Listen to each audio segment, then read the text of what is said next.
And at this point, they're saying that, they want shock value. They're trying to bring in big names. All the while, Hogan is losing steam.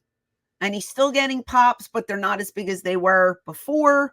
Here come Hall and Nash, which I am sorry.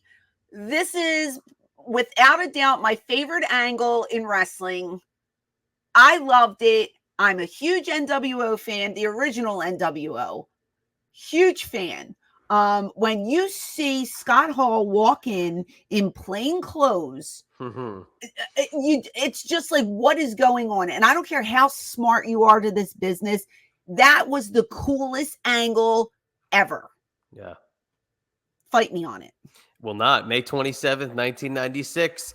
You know who I am, but you don't know why I'm here. Those words, literally, I think the most, if not the most quotable Scott Hall line of all time, the best Scott Hall line of all time. Loved it. So the Scott Hall comes in, then Kevin Nash joins them.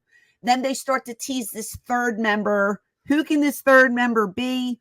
They wanted it to be Sting. Yes. So I guess Hogan knows that his popularity is dwindling, and a light bulb goes off in his head. And he says, it's not going to be Sting. It's going to be me. So this is also, I'm disputing this from all the things we've ever I've heard that story before. I heard that it had to take a ton of convincing, and that originally I don't know why it was told like that. I heard it was they had to go to him with the idea. He turned it down, and then it took a ton of convincing for him. Oh, I didn't hear that. And that's why I was surprised they told it this way, because I had never heard it that it was him saying, I'll be the third guy. Like, I never, ever heard it that way. And I've always heard it that it was Hogan saying, I'll be the third guy. So I guess the only people who really know are Hogan and Bischoff. Hogan and Bischoff, yeah. But, I mean, if Bischoff is telling the story, this is the way he's telling it. Right? Yeah, but now if Hogan says it, nobody will believe it. Well, Hogan would be like, and there I was on top of the Empire State Building when I made my decision to join the nWo. Well, let me tell you, I don't care who thought of it.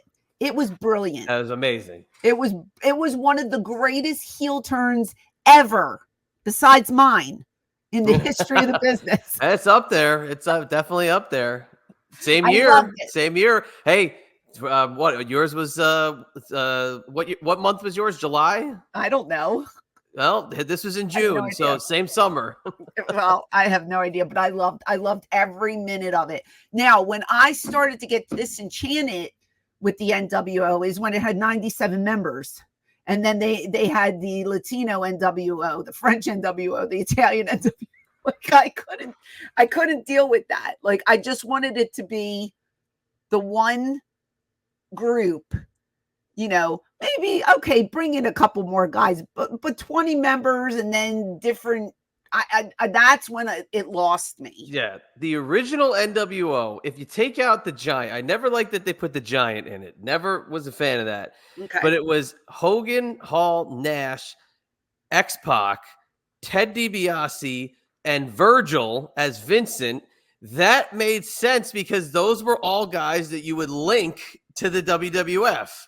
Made perfect sense for that group to be the nWo. Perfect. Yeah, but then they brought in like Bagwell. Yeah, Bagwell and Norton and all those other guys. Right. It was then it became like too many people.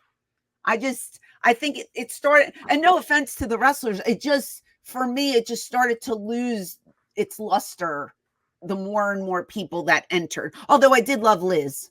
I loved Miss Elizabeth. Well, a WWF person. Yeah, I loved her. And the Macho Man. I loved her there because she was physical.